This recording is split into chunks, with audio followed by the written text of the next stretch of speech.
Target training is the #1 piece of obedience you should teach your dog. Let me show you why.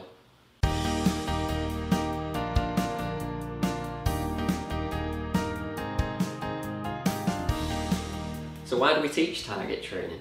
Target training is brilliant for a number of reasons. At its core concept, target training is great for focus and attention.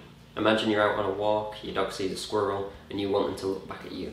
Using their name often isn't enough, whereas a target training game, which they're really motivated by and enjoy, is going to get them to look at you straight away.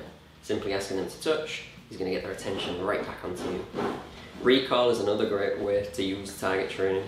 Again, if your dog is miles away from you or across a field and you are calling their name, they're not always going to come right back to you. Whereas if they see a nice clear hand gesture from across the field, they can use that as a target reference.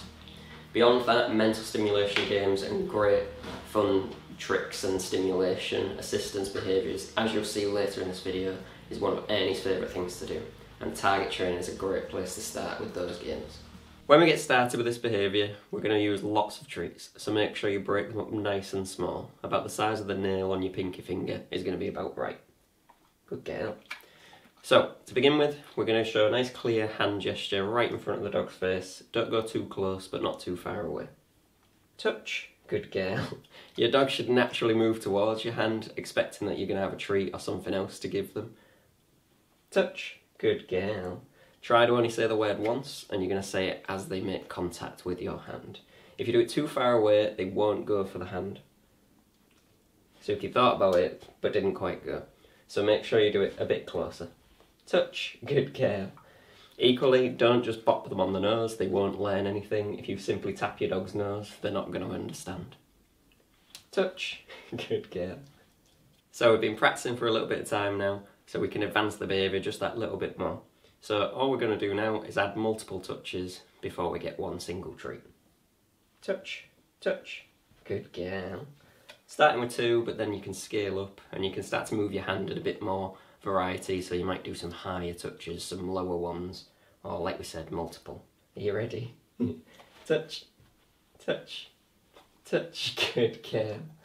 The more you do this, the easier it should get, and your dog will start to understand. You should hopefully be able to say your word earlier as well. Touch. Good girl. Further away is the next step up, so doing bigger distances. Touch. Good girl. So a bit further away from her face now, and eventually you're going to look to do this from across a room, a field, or when there's a big distraction. Touch. Good girl. So you may run into a few issues when doing some target training, mainly if your dog already knows a paw command. Now I've got Ernie with me who really likes giving his paw, and as you can see, is very food motivated. So if you're doing your target training for the first time, make sure you have your hand nice and high. So when you show the hand, touch. If it's high up, you're more likely for your dog to use their nose rather than their feet. If it's low down, you're going to see if your dog knows paw, they're going to give their paw quite quickly. So make sure they're nice and high up, touch. If you are doing a reasonably high target and they're still using their paw, let's see what Ernie does. There we go. Don't treat them. So just make sure, if this is first time learning touch, you are only treating for using their nose. Unless of course you want them to use their feet also.